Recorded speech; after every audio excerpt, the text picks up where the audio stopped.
1992 December മാസം 31-ാം തീയതി രൂപീകരണ സ്ഥലത്ത് പ്രദേശം 475-ാമത് അന്തിമ വിനാഴികകൾ. നിങ്ങളെ ആദരപൂർവ്വം പ്രബോധിപ്പിക്കുവാൻ എന്നെ നിങ്ങൾ അനുവദിക്കുക. അന്തിമ വിനാഴികയുടെ പ്രവാചികയായ നിങ്ങളുടെ സ്വർഗീയ അമ്മയുടെ വാക്കുകൾ ശ്രമിക്കുവാനും പ്രാർത്ഥിക്കുവാനുമായി നിങ്ങൾ ഒത്തുചേരുവിൻ. ശബ്ദായമാനവും ശ്രദ്ധാരഹിതവുമായി ഈ മണിക്കൂറുകൾ ചെലവഴിക്കാതെ പ്രാർത്ഥനയിലും ധ്യാനത്തിലും നിശബ്ദതയിലും നിങ്ങൾ മുഴുകിയിരിക്കുക. ഈ കാലഘട്ടത്തിന്റെ അന്ത്യവും യേശുവിന്റെ മഹത്വപൂർണവുമായ ആഗമനത്തിന്റെയും സമയം സമീപിച്ചിരിക്കുന്നു എന്ന കാര്യം നിങ്ങളോട് ഞാൻ ഒത്തിരി തവണ പറഞ്ഞു കഴിഞ്ഞു. അവന്റെ മഹത്വപൂർണമായ ആഗമനം സമീപിച്ചിരിക്കുന്നു എന്ന സത്യം ചൂണ്ടിക്കാട്ടുന്ന വേദഗ്രന്ഥത്തിലെ അടയാളങ്ങളെ മനസ്സിലാക്കാൻ ഞാൻ നിങ്ങളെ സഹായിക്കും. സുവിശേഷങ്ങളിലും പൗലോസ് ലേഖന്മാരുടെ ലേഖനങ്ങളിലും അടയാളങ്ങളെ കുറിച്ച് വ്യക്തമായ പ്രതിപാദനമുണ്ട്. ഈ വർഷങ്ങളിൽ ആ അടയാളങ്ങളെല്ലാം യാഥാർത്ഥ്യമായി കൊണ്ടിരിക്കുകയാണ്.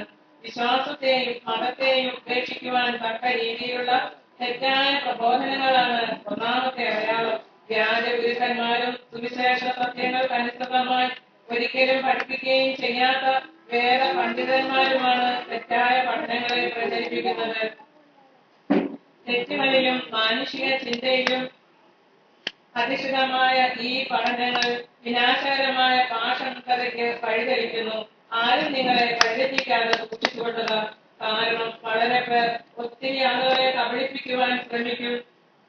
കപട പ്രവാചകന്മാരും ആഗതരാകുകയും ഒത്തിരി പേരെ വഞ്ചിക്കുകയും ചെയ്യും. വിശ്വാസത്യാഗം സംഭവിക്കുന്നതുവരെ കർത്താവിന്റെ ദിവസം സമാഗതമാകില്ല. നിങ്ങൾക്കിടയിൽ വ്യാജ പ്രവാചകന്മാരുണ്ട്. തങ്ങളെ വിലയ്ക്ക് വാങ്ങിയ നാഥനെ പോലും നിഷേധിച്ചുകൊണ്ട് തങ്ങൾക്ക് തന്നെ സത്വരനാശം വരുത്തിവെച്ച അവർ വിനാശകരമായ മതഭേദങ്ങൾ രഹസ്യത്തിൽ കടത്തിക്കൊണ്ടുവരും. അവരുടെ ഭോഗാസക്തിയെ അനേകർ പിന്തുടരും. അവർ നിമിത്തം സത്യമാർഗം പരിഹസിക്കപ്പെടും. അവർ അതിമോഹത്തോടെ കപടവാക്കുകൾ കൊണ്ട് നിങ്ങളെ ചൂഷണം ചെയ്യും. സഹോദരന്റെ മതത്തിനായുള്ള ചരിത്രവും യുദ്ധങ്ങളുടെ പൊട്ടിപ്പുറപ്പെടലുമാണ് രണ്ടാമത്തെ അടയാളം. ഇവ അക്രമത്തിലേക്കും വിദ്വേഷത്തിലേക്കും വഴിതെളിക്കും. ക്രിസ്തീയ സ്നേഹത്തിന് കോട്ടം സംഭവിക്കും. മാരക രോഗങ്ങളും ക്ഷാമം, വെള്ളപ്പൊക്കം, ഭൂകമ്പം തുടങ്ങിയ പ്രകൃതിക്ഷോഭങ്ങൾ ക്രമാതീതമായി പെരുകും. നിങ്ങൾ യുദ്ധത്തെപ്പറ്റിയുള്ള കിംവദന്തികളും കേൾക്കും. പരിഭ്രാന്തരാകാതിരിക്കുവാൻ സൂക്ഷിച്ചുകൊള്ളുക. ജനതയോടും രാഷ്ട്രത്തോടും യുദ്ധം ചെയ്യും. പല സ്ഥലങ്ങളിലും ക്ഷാമങ്ങളും ഭൂകമ്പങ്ങളും ഉണ്ടാകും. ഇതെല്ലാം വരുവാനിരിക്കുന്ന വേദനയുടെ തുടക്കം മാത്രമാണ്. അധർമ്മം വർദ്ധിക്കുക നിമിത്തം മിക്കവരുടെയും സ്നേഹം തണുത്തുറഞ്ഞു പോകും. എന്നാൽ അവസാനം വരെ സഹിച്ചു നിൽക്കുന്നവർ രക്ഷപ്പെടും. സുവിശേഷത്തോടും യേശുവിനോടും വിശ്വസ്തത പുലർത്തുന്നവരും സത്യവിശ്വാസത്തിൽ നിലനിൽക്കുന്നവരുമായ വ്യക്തികളുടെ രക്തരൂക്ഷിതമായ മതപീഡനമാണ് മൂന്നാമത്തെ അടയാളം. ഈ അടയാളങ്ങളെല്ലാം സുവിശേഷം പ്രഘോഷിക്കപ്പെടും. തിരുസഭ ഇതനുഭവിക്കുന്ന പീഡനത്തെ കുറിച്ച് നിങ്ങളൊന്ന് ചിന്തിച്ചു നോക്കൂ. ഈ അടുത്ത കാലത്തുണ്ടായിരുന്ന എല്ലാ മാർപ്പാപ്പമാരുടെയും, പ്രത്യേകിച്ച് ജോൺ പോൾ രണ്ടാമൻ മാർപ്പാപ്പയുടെ ഭീഷണതയെ കുറിച്ച് നിങ്ങളൊന്ന് ആലോചിച്ചു നോക്കൂ. എല്ലാ ജനപദങ്ങൾക്കിടയിലും സുവിശേഷം എത്തിക്കാൻ അദ്ദേഹം പ്രതിജ്ഞാബദ്ധമാണ്. അവർ നിങ്ങളെ മർദ്ദനത്തിന് ഏൽപ്പിച്ചു കൊടുക്കും, വധിക്കുകയും ചെയ്യും. എന്റെ നാമനിമിത്തം സർവ്വജനതകളും നിങ്ങളെ വെറുക്കും. അനേക വിശ്വാസം പരിത്യജിക്കും, പരസ്പരം ഒറ്റിക്കൊടുക്കും, ദ്വേഷിക്കും. ദൈവരാജ്യത്തിന്റെ സന്ദേശം എല്ലാ ജനതകളോടും പ്രഘോഷിക്കപ്പെടും. അപ്പോൾ അവസാനം വന്നെത്തും. വിശുദ്ധ വസ്തുക്കളോടുള്ള അവഹേളനമാണ് നാലാമത്തെ അടയാളം.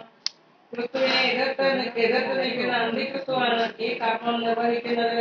അവൻ ദൈവത്തിന്റെ പരിശുദ്ധ ആലയത്തിലേക്ക് പ്രവേശിക്കുകയും അവിടുത്തെ സിംഹാസനത്തിൽ ഉപവിഷ്ടനാവുകയും ചെയ്യും. ദൈവസമാനം അവൻ ആരാധിക്കപ്പെടും. ദൈവമെന്നോ ആരാധ്യമെന്നോ വിളിക്കപ്പെടുന്ന എല്ലാത്തിനും എതിരായി സ്വയം ഉയർത്തി അവൻ ദൈവഭവനത്തിലിരുന്ന് സ്വയം ദൈവമായി പ്രഖ്യാപിക്കും. സാത്താന്റെ പ്രവൃത്തിയാൽ സർവശക്തിയോടും വ്യാജ അടയാളങ്ങളോടും അത്ഭുതങ്ങളോടും കൂടിയായിരിക്കും ആ ധർമ്മിയുടെ ആഗമനം. അവർക്ക് ഉപദ്രവം വരുത്തുവാനായി എല്ലാവിധ കുതന്ത്രങ്ങളും അവൻ പ്രയോഗിക്കും. പരിശുദ്ധ സ്ഥലത്ത് വെച്ച് വിശുദ്ധ വസ്തുക്കളെ അവൻ അവഹേളിക്കുന്നത് നിങ്ങൾ കാണും. ദാനിയേൽ പ്രവാചകൻ ഇതിനെക്കുറിച്ച് പറഞ്ഞിട്ടുണ്ട്. അനുവാചകൻ അത് നോക്കി മനസ്സിലാക്കട്ടെ. വിശുദ്ധ വസ്തുക്കളോടുള്ള കൊടിയ അവഹേളനം എന്തിനാണ് അടങ്ങിയിരിക്കുന്നതെന്ന് ഗ്രഹിക്കാൻ ദാനിയേൽ പ്രവാചകന്റെ പ്രവചനം പാരായണം ചെയ്യുക. ദാനിയേലേ, നീ നിന്റെ വഴിക്ക് പോവുക. ഈ വചനം അവസാന ദിനം വരെയും അടച്ചു മുദ്രവയ്ക്കപ്പെട്ടതാണ്. അനേകർ തങ്ങളെ തന്നെ ശുദ്ധീകരിക്കുകയും നിർമ്മലരാക്കി വെണ്മയിട്ടവരാക്കുകയും ചെയ്യും. എന്നാൽ ദുഷ്ടത പ്രവർത്തിക്കും. അവർ ഗ്രഹിക്കയില്ല. ജ്ഞാനികൾ ഗ്രഹിക്കും. നിരന്തര ദഹനബലി നിർത്തലാക്കുന്നതും വിനാശകരമായ മ്ലേച്ഛത പ്രതിഷ്ഠിക്കപ്പെടുന്നതുമായ സമയം മുതൽ 1290 ദിവസം ഉണ്ടാകും. 1335 ദിവസം കുറച്ചു നിൽക്കുന്നവൻ ഭാഗ്യവാൻ. വിശുദ്ധ കുർബാനയാണ് അനുദിന ബലി. സൂര്യോദയം മുതൽ അസ്തമയം വരെയും ദഹനബലി കർത്താവിൽ അർപ്പിക്കപ്പെടും. കാൽവരിയിൽ ക്രിസ്തു പൂർത്തിയാക്കിയ ബലിയുടെ നവീകരണമാണ് വിശുദ്ധ കുർബാനയിൽ നടക്കുന്നത്. പ്രൊട്ടസ്റ്റന്റ് വാദഗതി സ്വീകരിച്ച ജനതകൾ പറയും, വിശുദ്ധ കുർബാന ഒരു ബലിയല്ല, മറിച്ച് അന്ത്യത്താഴവേളയിൽ യേശു നടത്തിയ വിരുന്നിനെ അനുസ്മരിപ്പിക്കുന്ന വിശുദ്ധ ഭോജനം മാത്രമാണ് അതെന്ന്. അങ്ങനെ വിശുദ്ധ ബലിയാചരണം തിരുസഭയിൽ അമർത്തലാക്കപ്പെടും. അനുദിന ദിവ്യബലി നിർത്തലാക്കപ്പെടുന്നതിലൂടെ എന്റെ ശത്രുവായ എതിർ ക്രിസ്തു ആഗ്രഹിച്ച വിശുദ്ധ വസ്തുക്കളോടുള്ള ഭയങ്കരമായ അവഹേളനം അവൻ നേടിയെടുക്കും. 3.5 വർഷത്തോളം, അതായത് 1292 ദിവസം ഈ അവസ്ഥ നിലനിൽക്കും. 5-ാമത്തെ അടയാളം ആകാശത്ത് പ്രത്യക്ഷപ്പെടുന്ന അസാധാരണ പ്രതിഭാസങ്ങളിലാണ് അടങ്ങിയിരിക്കുന്നത്. ആ ദിവസങ്ങളിലെ ദുരിതത്തിന് ശേഷം സൂര്യൻ ഇരുണ്ടുപോകും, ചന്ദ്രൻ പ്രകാശിക്കില്ല, നക്ഷത്രങ്ങൾ ആകാശത്തിൽ നിന്നും വീഴും, ആകാശത്തിലെ ശക്തികൾക്ക് ഇളക്കം തട്ടും. എന്റെ അവസാനത്തെ പ്രത്യക്ഷപ്പെടലിന്റെ വേളയിൽ സൂര്യനിൽ സംഭവിച്ച അത്ഭുതം യേശുവിന്റെ മഹത്വപൂർണമായ പ്രത്യാഗമനം അടുത്തുവെന്ന് നിങ്ങളെ ബോധ്യമാക്കി തരാൻ ലക്ഷ്യമിട്ടുകൊണ്ടുള്ളതായിരുന്നു. അപ്പോൾ മനുഷ്യപുത്രന്റെ അടയാളം ആകാശത്തിൽ കാണും. അപ്പോൾ ഭൂമിയിലുള്ള സകല ഗോത്രങ്ങളും വിലപിക്കും.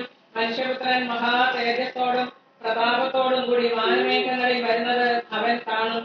എന്റെ വത്സല മക്കളെ, സുവിശേഷത്തിൽ യേശു ചൂണ്ടിക്കാട്ടിയ അടയാളങ്ങളെ കുറിച്ച് നിങ്ങളോട് പ്രബോധിപ്പിക്കുവാൻ ഞാൻ ആഗ്രഹിക്കുന്നു.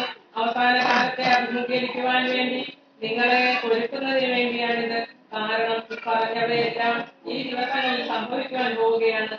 ഇന്ന് അവസാനിക്കുകയും ആരംഭിക്കുകയും ചെയ്യുന്ന വർഷം മഹാദുരിതത്തിന്റെ ഒരു ഭാഗമാണ്.